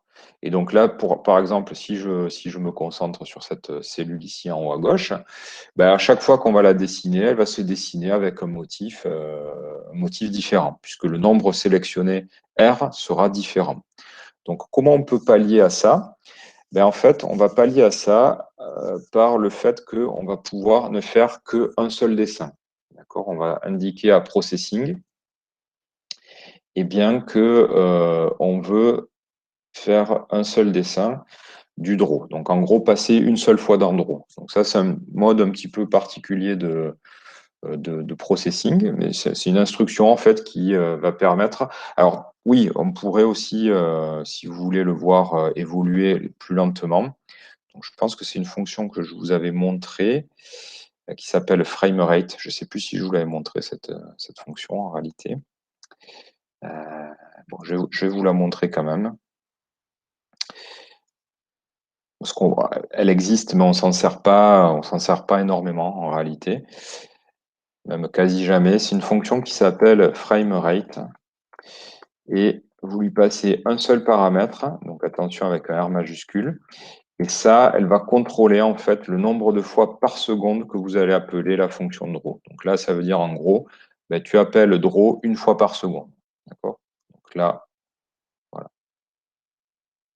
Donc là, on a, vous voyez que le draw, le dessin ici, va se faire toutes les secondes. Donc on pourra aller peut-être un peu plus vite. Donc là, ça va aller 2 fois plus vite, 2 fois par seconde. Et donc vous voyez émerger le motif en fait qui commence un petit peu à ressembler à ça.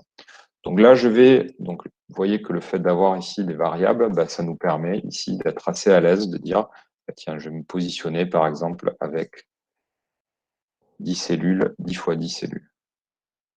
D'accord. Et donc là, vous voyez que la combinaison de lignes, en fait, produit des motifs assez intéressants, en fait, qui se rapprochent ici de ce qu'on voit ici. Alors, on va peut-être, tiens, je vais peut-être me mettre en 15. Voilà, plus proche. Donc ça, c'est un exemple, l'exemple sur lequel on travaille, qui est très très classique en fait, quand on apprend justement à faire du pavage des boucles. C'est un des premiers qu'on fait parce que voilà, il produit des résultats très très intéressants avec finalement, j'allais dire, peu de moyens. Alors, c'est pas vrai parce que là, quand même, on a un programme qui devient assez complexe et qui utilise donc à la fois la structure de boucles, même de double boucle, et la structure de conditions. Donc le fait de dire, bah voilà, si j'ai tiré au hasard cette valeur, je dessine ça, et ainsi de suite. D'accord. Donc là, bah, pareil, vous pouvez essayer de pousser un petit peu les ponts. Je vais essayer de 30. Là, vous voyez que bah, ça fonctionne. Je vais remettre peut-être. Tiens, allez, je vais essayer. Là, je pense qu'il va mal, mais ça fonctionne. Je vais peut-être rester avec 15. Tiens. Donc là, vraiment, le cœur de ce programme-là, ici, c'est ce switch qu'on fait pour dessiner différents motifs en fonction de ce nombre aléatoire. Oui, alors, ce que je voulais vous montrer ici, c'est que plutôt qu'utiliser le framerate, on va utiliser une fonction qui s'appelle noLoop. Alors, noLoop, qu'est-ce qu'elle va faire? En fait, elle va indiquer à P5JS, à notre script, bien qu'on veut faire qu'une seule fois le dessin. D'accord. On veut juste passer une seule fois dans la fonction de dessin et on ne veut pas boucler. Voilà, c'est ce que ça veut dire. D'accord. Et donc, il va vous appeler directement draw. Et donc, on va simplement passer ici. Alors, le désavantage de ça, c'est qu'on n'a plus du tout d'interactivité. C'est-à-dire qu'une fois qu'il est passé dans draw, c'est un petit peu comme si notre programme était figé et on va plus du tout pouvoir, interagir avec. C'est-à-dire capter le mouvement de la souris ou des choses qu'on a appris à faire lors des cours précédents. Alors, ce qu'on va pouvoir faire, c'est qu'on va pouvoir quand même lui indiquer de redessiner. Donc ça, on va pouvoir lui dire, repasse dans la boucle de dessin. Donc ça, c'est une fonction qui s'appelle redraw et qui indique que on va rappeler draw. Voilà, tout simplement. Donc ça, on va peut-être le positionner ici dans mouse pressed. Donc allons-y.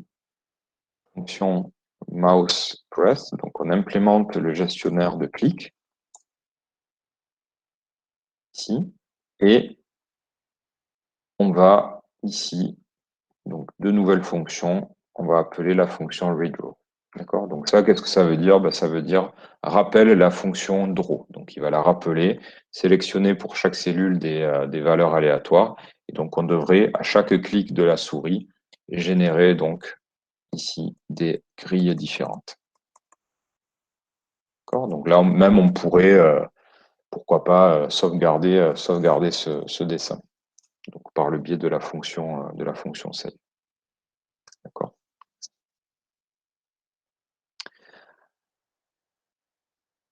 Donc ce qu'on va faire, allez, pour être vraiment précis, c'est qu'on va essayer de se rapprocher de ce dessin-là et on va moduler ici bien la largeur des lignes, donc avec la fonction stroke weight.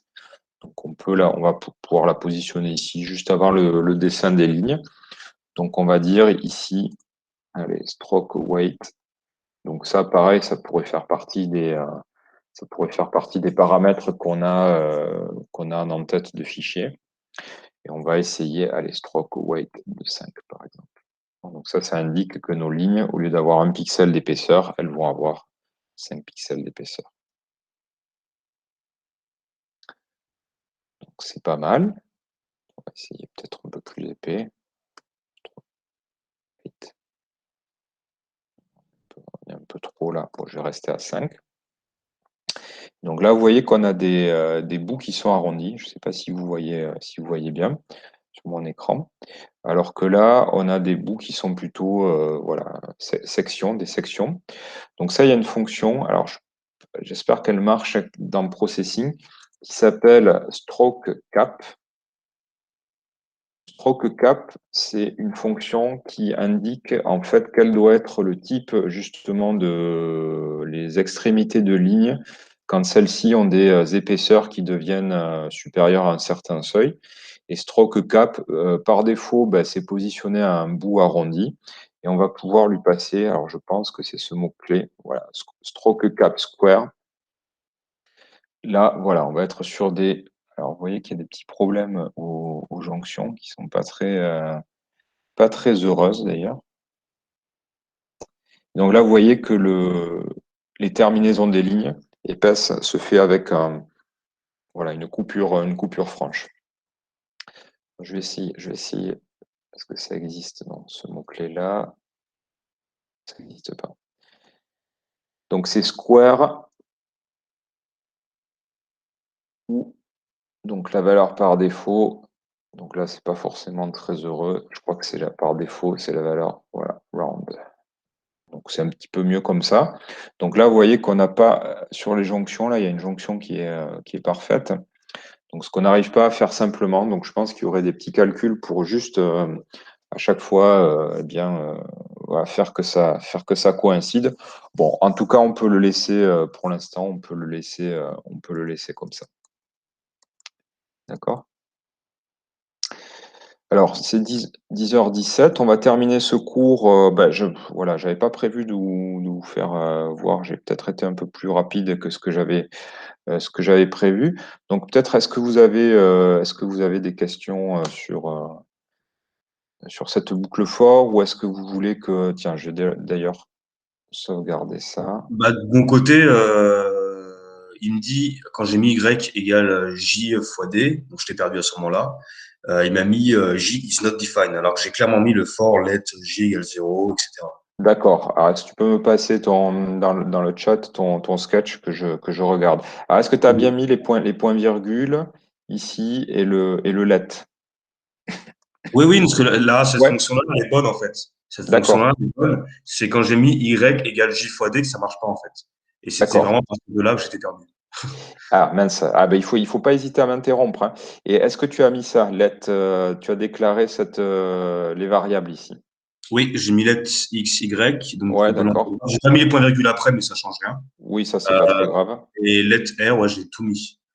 Alors, Mais ben, j'ai- passe-moi ton sketch dans le chat. Je vais regarder ça vite fait. Oui, après line, je sais pas si j'ai tout mis bien parce que du coup, j'ai pas Oui, fini. oui, oui, mais pas de problème que je regarde peut-être ce qui cloche.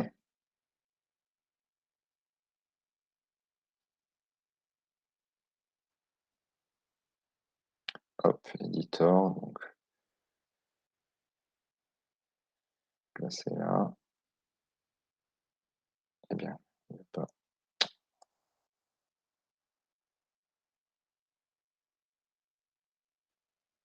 là. Alors, la XY, ouais. Ah oui. Alors là, le problème, c'est que t'as pas. Alors, tu vois, t'as pas mis le bloc, comment dire, les accolades qui délimitent les blocs de code. Tu vois. Donc là, ton premier bloc fort, il va piloter tout ça. Tu vois. Donc si je fais sketch ici, hop, TD code, tu vois, ton premier for, en fait, il va piloter tout ça. Donc c'est pour ça que c'est important de mettre les accolades. Et la deuxième boucle for, ici, donc il va piloter, voilà, tout ça. C'est pour ça qu'à chaque fois, en fait, à chaque fois que vous écrivez un if ou un for, il faut immédiatement produire les accolades ensuite. Là, voilà, là, ça remarche. Tu vois? Ok, Donc, parce que des fois, je suis perdu avec les accolades. Il y en a trop. ouais, alors c'est pour ça. Donc, quand vous, alors tiens, je te le recopie si tu veux le copier-coller. Donc ça, c'est important vraiment de quand vous avez une boucle ou un if, immédiatement, alors je me remets tiens, dans un autre éditeur, hein. Mais vous avez dû voir, je le fais systématiquement, mais quand vous écrivez if, vous écrivez ça, et moi j'écris immédiatement les accolades. Voilà. Et donc pareil pour le for, vous écrivez for, comme ça, et les accolades. Et vous n'êtes pas perdu comme ça. Vous pouvez revenir à l'intérieur donc du for pour écrire donc les expressions qui correspondent aux différentes phases de vie de notre boucle. Et ici, pareil, la condition dans le if. D'accord. Donc ça, ça fait partie aussi je dirais, de la rigueur qu'il faut avoir quand on commence à manipuler ces structures. Donc là, je pense que ça devrait fonctionner. Bon, du coup, il te manque la partie random. Alors, je vous passe le sketch qui doit être ici. Il ne va pas me le sauver. Voilà, donc ça, je vais le mettre sur GitHub tout à l'heure. Donc, vous l'aurez en référence. OK. Voilà, donc pour terminer rapidement, donc s'il n'y a pas d'autres questions, pour terminer rapidement, je vous parle un petit peu de Vera Molnar, qui a débuté en fait ses expérimentations justement sur du dessin systématique comme ça avant que les ordinateurs deviennent grand public. Donc elle a commencé, je crois, elle a fait une école des beaux-arts, alors je ne sais plus si c'est en Hongrie ou si elle a fait à Paris, dans les années 40, donc après-guerre. Et elle a commencé justement à imaginer des systèmes un petit peu de dessin génératif comme ça, mais sans avoir d'ordinateur. Donc là, ce que vous voyez, ce dessin-là, vous voyez la technique de réalisation, c'est des bandes de film adhésif collées sur carton. Et donc les ordinateurs sont arrivés vraiment dans le grand public, ou en tout cas ont été accessibles peut-être à des artistes comme ça, plutôt dans les années 60-70. Et elle a commencé à développer ces systèmes graphiques qui étaient basés comme ça sur de répétition et aussi sur les notions de variables aléatoires. Donc elle a exploré vraiment ces notions de génération de nombres aléatoires, donc, sachant que ce n'était pas forcément aussi simple que ça l'est aujourd'hui d'appeler une simple fonction random. Donc, il y avait une recherche mathématique aussi qui se faisait pour imaginer des fonctions qui nous permettent de trouver des séquences de nombres qui soient le plus aléatoires possible, ce qui n'est pas forcément, si on s'intéresse un petit peu à ce qu'il y a derrière la fonction random, ce qui n'est pas forcément très, très évident. Donc, ça a fait l'objet de recherche, hein, ce type de fonction. Et donc, elle a produit énormément d'œuvres très géométriques. Alors, vous pouvez aller voir sur son site internet, Vera Molnar. Voilà. Donc, aujourd'hui, je crois qu'elle a 96 ou 97 ans. Donc, qu'est-ce que je peux vous montrer? Donc, voilà les trois qui arrivent. Donc, je peux vous montrer peut-être, allez, si je vais sur image, le type d'image, voilà, qu'elle a produit. Donc, ça correspond vraiment à des dessins très géométriques et qui utilisent donc cette notion de répétition et ces notions de valeur aléatoire. Donc, il y a des choses assez fantastiques, comme ça. Voilà.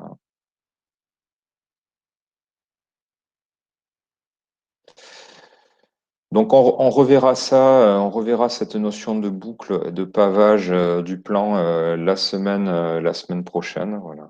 Donc, je vous mettrai en référence aussi le lien là sur l'œuvre de Vera Molnar qui nous a servi de support de création aujourd'hui. Et donc, quelque chose qui est intéressant aussi avec ce système, en fait, c'est d'essayer de dessiner des motifs en fait, qui ont des propriétés géométriques de symétrie. Et je peux vous montrer notamment, il y a un système qui s'appelle, alors je crois que c'est le système, ou en tout cas des patterns de type Truchet. Donc c'est Truchet Tiles. Alors je crois que Truchet, c'était le nom de celui qui a inventé ce type de pavage. Et c'est voilà, c'est typiquement ce genre voilà, de pavage. Donc, qui est basé en fait là sur le dessin de quart de cercle. Donc là, il faut imaginer que dans chaque cellule, ben, en fait, au lieu de dessiner un cercle au centre, on va simplement dessiner un quart de cercle, donc qui est soit sur qui englobe soit le coin haut à gauche, coin haut à droite, etc. Donc avec ce type de règles, ben, vous aboutissez à ce type de dessin. Donc c'est assez intéressant. Donc on verra, on va explorer ça un petit peu ensemble la semaine prochaine, si on retrouve notre sketch. Mais vous allez voir qu'on peut produire des dessins assez intéressants. Donc là, c'est par exemple le dessin de triangle qui amène ici ce type de motif. Donc ça, on va explorer ça un petit peu la semaine prochaine. On va essayer de rendre dynamique aussi notre grille. Donc là, pour l'instant, on a généré une grille qui était un petit peu statique. Et on va intégrer un petit peu justement de dynamique, donc soit par l'interactivité, soit par la notion de temps, ce qu'on avait vu à travers la variable frame count pour rendre ces grilles un petit peu dynamiques. Et je vous demanderai pour la semaine suivante de produire votre propre grille de motifs avec vos propres, voilà, vos propres motifs. Donc là, l'idée, ce sera d'imaginer 4 motifs différents, soit interactifs ou soit qui ne le sont pas, qui viennent s'insérer dans ce programme-là. D'accord? Donc on va retravailler là-dessus la semaine prochaine. Et voilà, parce que c'est une notion qui est vraiment importante et qu'on va revoir ensuite. Donc notamment, on va travailler sur des systèmes de particules et on va gérer des collections d'objets. Ces collections d'objets, on va les manipuler à travers des boucles forts. Donc ça, on verra ça, je pense, dans peut-être la semaine prochaine, je ne sais pas, ou peut-être dans 2 cours. Donc on verra ça. Donc je vous dis à lundi prochain. Je vais mettre tout ça donc sur le GitHub ce soir et le lien YouTube tout à l'heure dans la journée, je pense. Donc en fin d'après-midi, hein. Donc je pense pas toujours systématiquement à vous envoyer le mail, mais surveiller le GitHub. Je vous l'enverrai. Voilà, j'essaierai de vous envoyer le mail dans la foulée. OK? Donc je vous dis bonne semaine et puis à lundi prochain. Merci beaucoup à vous aussi, à lundi prochain. Merci beaucoup. Merci. Au revoir. Prochaine. Au À revoir. très Merci, bientôt. au revoir. Au revoir. Très bonne semaine. Merci. Au revoir. Bonne Au revoir. Et bonjour à ceux qui arrivent. Pour ceux qui viennent d'arriver, je vais faire une petite pause. On se dit qu'on reprend ou qu'on prend à 35. Alors, je vais me marquer pour ceux qui arrivent. On démarre à 35. Donc, je bois un coup. Ah, je vais arrêter l'enregistrement aussi. Tiens, hop.